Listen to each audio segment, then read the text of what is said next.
के बाद discovery of spiritual India के कार्यक्रम में मैं वापस आपको स्वागत करता हूं। महाराज जी, ये चर्चा हमारी तो जारी है और हमने नेगेटिव कैरेक्टर्स को भी यहाँ पर डिस्कस किया, पॉजिटिव कैरेक्टर्स को भी डिस्कस किया। रामचरितमानस की रचना क्यों हुई थी, उपयोगिता क्या है आज के समय में।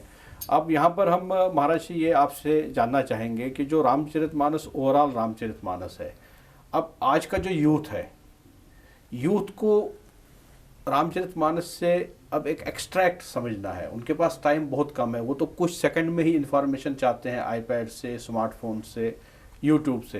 तो रामचरितमानस को क्या हमें अब और कंडेंस करने की ज़रूरत है और आज के टाइम के हिसाब से उसको प्रैक्टिकल बनाने की आवश्यकता है? नहीं, मैं तो जैसे जो हमारे देश के युवा वर्ग हैं, मैं तो ये मुहिम चला रखा हूँ कि युवाओं के मन में कोई भी प्रश्न हो तो रामचरितमानस के आधार पर मैं उसको समाधान करूँगा। तो ऐसे ही जो हमारे देश में बहुत सारे जो युवा कथाकार हैं और जो बहुत सारे आध्यात्मिक गुरु हैं, तो मैं उनको भी यही निवेदन करता हूँ कि आपके पास यदि कोई भी प्रश्न लेकर आता है, खासकर कोई युवा वर्ग, तो उसके प्रश्नों को अवॉइड न किया जाए, उसके प्रश्नों को इग्नोर न किया जाए, उसको सुना जाए, समझा जाए और उसको पॉजिटिव उत्तर दिया जाए। हर उत्तर शास्त्रों में भरे पड़े हुए हैं। हर तरह की समस्या का समाधान रामचरितमानस में ही है। तो रामचरितमानस के आधार पर यदि हम उनको उत्तर देने लग जाएंगे तो वही उत्तर ही युवा वर्ग के लिए बहुत कामयाब हो सकता है और बहुत लाभप्रद हो सकता है। महाराज, यहाँ पर आप क्या गवर्नमेंट को ये सजेशन देना चाहेंगे कि जो हमारा सीबीएसई का जो सिलेबस है या जो स्कूलों में सिलेबस है, क्या हमें रामचरितमानस की जो इम्पोर्टेंट बातें हैं, क्या हमें वो सिलेबस में उनको डालनी चाहिए 5वीं क्लास में, या उसके ऊपर 6वीं 7वीं से लेके 10th तक हमारे को रामचरितमानस स्कूलों में पढ़ाना चाहिए कि नहीं पढ़ाना चाहिए? देखिए, मैं तो इस बात का हमेशा से ही पक्षधर रहा कि स्कूलों से और कॉलेजों से जो आजकल धर्म विदा होने लग गया है, उससे बहुत बड़ा ह्रास हो रहा है। हमारे यहाँ गलत शिक्षा देने पर बहुत सारे नेता लोग जोर देने लग गए, बहुत सारे समाज के ठेकेदार लोग, कि इस तरह की बच्चों के भीतर इस तरह की शिक्षा शुरू से ही गलत शिक्षा देनी चाहिए, जिसका मैं नाम नहीं लेना चाहूँगा। मैं कहना चाहता ये हूँ कि उस तरह की शिक्षा के बजाय क्यों न धर्म की शिक्षा दी जाए। जैसे पहले हुआ करता था, जब मैं छोटा था और मुझे याद है कि मैं पहली, दूसरी, तीसरी, चौथी में जब मैं पढ़ रहा था, रामचरितमानस की चौपाइयाँ, कबीर साहब के दोहे, रहीम साहब के दोहे। तो मैं ये नहीं कहना चाहता कि केवल हिंदू धर्म की बातें ही हो, सभी धर्मों की जो अच्छी बातें हैं, कुरान शरीफ भी मैंने पढ़ी है, तो उसमें भी जो अच्छी बातें हैं वो आप स्कूलों में रखिए। लेकिन स्कूलों से धर्म को यदि आप विदा कर दोगे तो बच्चा फिर धार्मिक होगा कैसे? बच्चे के भीतर संस्कार आएगा कहाँ से? शिक्षित होना अलग बात हो गया, पढ़ लिख लेना अलग बात हो गया। आज केवल पढ़ाई हो रही है, जीविका की शिक्षा मिल रही है, जीवन की शिक्षा नहीं मिल रही है। और जब तक व्यक्ति को जीवन की शिक्षा नहीं मिलेगी तब तक उसकी जीविका भी जीवन उपयोगी नहीं हो पाएगी। यानी वो धन तो मिलेगा लेकिन उसको आनंद और सुकून नहीं मिलेगा। इसलिए ज़रूरी है कि रामचरितमानस की चौपाइयाँ, गीता के श्लोक, संतों के दोहे और जो महापुरुषों के चरित्र है और उस चरित्र से हमको क्या शिक्षा मिलती है, उस तरह के बातें बचपन से क्लासों में होनी चाहिए। तो यहाँ एक बहुत इम्पॉर्टेंट पॉइंट निकल के आया है कि हमें ये जो दोहे है, ये जो शिक्षा है, ये सारी टीचिंग्स है, अगर हम ये स्कूलों में पढ़ाते हैं, इसका मतलब ये नहीं कि हम किसी व्यक्ति को हिंदू बना रहे हैं, क्योंकि ये तो हिंदू वर्ड तो है नहीं कहीं पर, ये तो सनातन है, ये तो सभी के लिए है। एक जीवन जीने की एक शैली है, जीवन जीने का एक ढंग है। आप अपना जीवन किस हिसाब से जीना चाहते हो, बेटर परफेक्शन से जीना चाहते हो, वो आपको इन ऐसी टीचिंग्स के माध्यम से आपको सिखाया जाता है। महाराज जी, यहाँ पर एक पॉइंट ये आता है कि आज के टाइम में जो यूथ की बात करेंगे, क्योंकि अब तो यूथ ही आगे रखवाला है, इंडिया का भी और पूरे इस सृष्टि का भी होगा।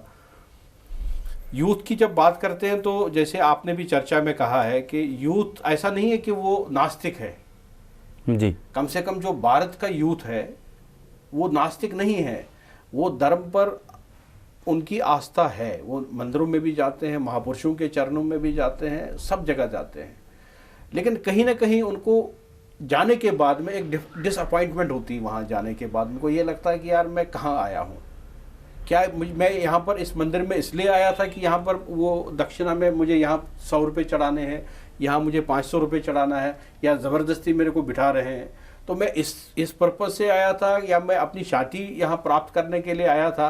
तो कहीं ना कहीं लोगों का जो है विश्वास है वो कम होता जा रहा है धर्म के प्रति, और पाखंड बढ़ रहा है महाराज जी। तो आप एक युवा वक्ता है, आप एक युवा राष्ट्रीय संत है, और रामचरितमानस को आपने यंग एज से पढ़ा है, लोगों को सुनाया है। तो मैं आपके माध्यम से, अपने चैनल के माध्यम से ये लोगों तक मैसेज पहुंचाना चाहता हूं कि हमें क्या करना चाहिए, ये पाखंड कैसे ख़त्म होगा, कैसे हम अपने जो प्राचीन धरोहर है उनको हम उनकी रक्षा करें, ग्रंथों की, मंदिरों की, और हमारा जो धर्म है वो आगे बढ़ता रहे। मैंने कई बार इस प्रसंग को भी, इन बातों को भी कथाओं में रखा है और रखता भी हूँ कि धर्म का संबंध व्यक्ति की आत्मा से है, बाहर की वस्तुओं से नहीं है, बाहर की दीवारों से नहीं है, बाहर के भवनों से नहीं है। इन वस्तुओं की आवश्यकता तभी तक पड़ती है जब तक आपका मन पूरी तरीके से परमात्मा में रम नहीं जाता है। ये अगरबत्ती है, ये फूल है, ये प्रसाद है, ये मालाएं हैं, इन सब की आवश्यकता तभी तक है। तो युवा वर्ग जिसको मालूम ही नहीं है, और उसके सबसे बड़ा कारण जो ये हुआ कि उनके माता पिता ही उनको ऐसी शिक्षा नहीं दे रहे हैं, उनको ऐसे संस्कार स्कूलों से भी नहीं मिल पा रहे हैं। तो ऐसा जो बिल्कुल फ्रेश है, जो जिसने कभी कुछ जाना ही नहीं, वो सीधे मंदिर में गया, और मंदिर में भी कई ऐसे भी लोग हैं, सभी गलत भी नहीं और सभी अच्छे भी नहीं हैं। तो वहाँ बहुत सारे ऐसे लोग हैं जो व्यक्ति की भावनाओं को नहीं समझते हैं, उन्हें सिर्फ और सिर्फ पैसे से मतलब होता है कि यहाँ इतना चढ़ा दो, यहाँ इतना चढ़ा दो। एक दो बार व्यक्ति तो चढ़ा देता है, लेकिन तीसरी चौथी बार फिर उसको तकलीफ़ होने लग जाती है। और इस तरह की समस्या केवल हमारे सनातन धर्म में ही नहीं, सभी धर्मों में और सभी संप्रदायों में लगभग हो रही है। तो पहली बात तो मैं युवा वर्ग को यही कहना चाहूँगा कि आप उन आडंबरों पर ध्यान मत दो। धर्म का संबंध आपकी आत्मा से है। ज़रूरी नहीं कि आप मंदिर जा कर के ही आप धार्मिक हो सकते हो, अपने घर में भी ठाकुर का स्मरण करके आप धार्मिक हो सकते हो। मैं जानता हूँ कि युवा वर्ग नास्तिक नहीं है, लेकिन उसके प्रश्नों का समाधान उसको नहीं मिल पा रहा है, और प्रश्नों का समाधान यदि मिलता भी है तो गलत जगह से मिलता है और गलत तरीके से मिलता है, जिसके कारण युवा वर्ग का मन टूट जाता है। तो आपका जो धर्म है वो आपकी अंतरात्मा में है, आपके जो परमात्मा हैं वो आपकी अंतरात्मा में हैं। ज़रूरी नहीं कि उसका आप मंदिर में ही ढूंढो, ज़रूरी नहीं कि आप उसको वृंदावन और काशी में ढूंढो, आपके हृदय में भी मौजूद है, आपके घर में भी मौजूद है। उतना ही महत्व अयोध्या के मंदिर का है जितना महत्व आपके घर वाले मंदिर का है। तो कई बार क्या है कि हम दिखावे की भावना से भी मंदिर चले जाते हैं कि लोगों को, पूरे पड़ोसियों को पता चले कि हम धार्मिक हैं। यदि आप धार्मिक हैं तो आप घर में ही रह करके धार्मिक हो जाइए ना, फिर मंदिर जाने की क्या ज़रूरत है। सही बात है। मंदिर आपके घर में भी है, आपकी अंतरात्मा में भी है। तो हम कितने बड़े धार्मिक हैं और कितना सुकून हमको मिलता है वो आप खुद ही अपने तरीके से आप पा सकते हैं। पाखंडों को हम लोग खुद ही बढ़ावा देते हैं। हमने यदि न बढ़ावा दिया होता, और पाखंड को बढ़ावा देने के पीछे कारण है हमारी महत्वाकांक्षाएं, हमारा लोभ, हमारा स्वार्थ। जब आप खुद ही लूटने के लिए बैठे रहोगे तो अगला तो लूटने के लिए बैठेगा ही। आप खुद ही मत लूटो ना, अपने आप को खुद मत लुटवाओ। आप देते ही क्यों हो? आप ये कहो कि ब्राह्मण देव पहले हमारे लिए आप कार्य करो, यदि हो गया तो हम प्रसन्न होकर 5,000 नहीं, हम 50,000 भी दे सकते हैं। लेकिन यहीं हम पाखंड को बढ़ावा दे देते हैं कि नहीं, ये हमारा कार्य हो जाएगा शायद, और इस तरह से पाखंड, और एक जगह नहीं हुआ तो हमको ऐसा लगता है दूसरी जगह नहीं तो तीसरी जगह। और इस चक्कर में क्या होता है, मंदिर ही नहीं, आजकल तो मज़ारों पे भी जाना शुरू कर दिया।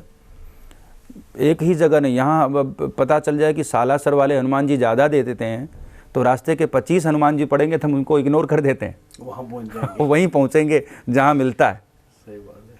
तो इस तरह से हम ये सोचते हैं कि वो बाबा जी के पास जाने पर, वो पंडित के पास जाने पर, वहाँ कुंडली दिखाने पर शायद समस्या का समाधान मिल जाए, और इस चक्कर में हम खुद अपने आप को लुटाते रहते हैं। तो हमारे कारण भी कहीं न कहीं पाखंड बढ़ा है। हम खुद ही अपने कर्मों पर भरोसा करें, अपने कर्तव्यों पर भरोसा करें, अपने भाग्य पर भरोसा करें और ठाकुर पर भरोसा करें। एक बात नितांत सत्य है कि परमात्मा कभी भी मनुष्य के लिए गलत नहीं कर सकता है। हर किसी के लिए परमात्मा अच्छा ही करता है, हम माने न माने, बल्कि जब हम कुछ ज़बरदस्ती करने लग जाते हैं तब गलत हो जाता है। यदि हम परमात्मा के अनुसार चलेंगे तो कभी भी गलत नहीं हो सकता है।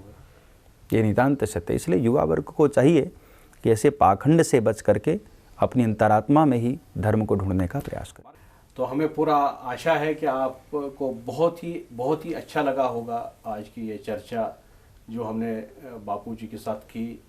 आपको नए नए पॉइंट्स यहाँ से मिले होंगे, आपको अच्छी लर्निंग यहाँ से हुई होगी और आपका जीवन भी इन बातों से ज़रूर सुधरेगा, ये हमें पूरा आशा है, पूरा विश्वास है। इन्हीं बातों के साथ में सबसे पहले तो मैं बापूजी का बहुत बहुत धन्यवाद करना चाहता हूँ। उन्होंने बहुत लंबा समय हमारे साथ में डिस्कशन में बिताया और हमें भी मार्गदर्शन दिया, हमारे दर्शकों को भी मार्गदर्शन दिया। जो चीज़ें हमें लग रही थी कि रामचरितमानस में ये नेगेटिव है, कैरेक्टर्स नेगेटिव है, ये पॉइंट्स हमें डिस्कशन करने चाहिए। जैसे रचना का क्या इम्पोर्टेंस था और इसकी उपयोगिता क्या है, यूथ को कैसे करना चाहिए, वो बापूजी ने सरल शब्दों में आपके सामने रखा। और हमें पूरा विश्वास है कि आप इन शब्दों पर चलोगे या इसी फिलॉसफी पर चलेंगे और आप में चेंज आ जाएगा। इसी शब्दों के साथ में मैं आप सबका भी धन्यवाद करना चाहता हूँ और बापूजी का एक बार फिर धन्यवाद देना चाहता हूँ। बापूजी आपको हमारी तरफ से बहुत बहुत धन्यवाद। मेरी ओर से आप सभी लोगों को, सारे दर्शकों को मेरी ओर से बहुत बहुत शुभकामना है। जय श्री राम।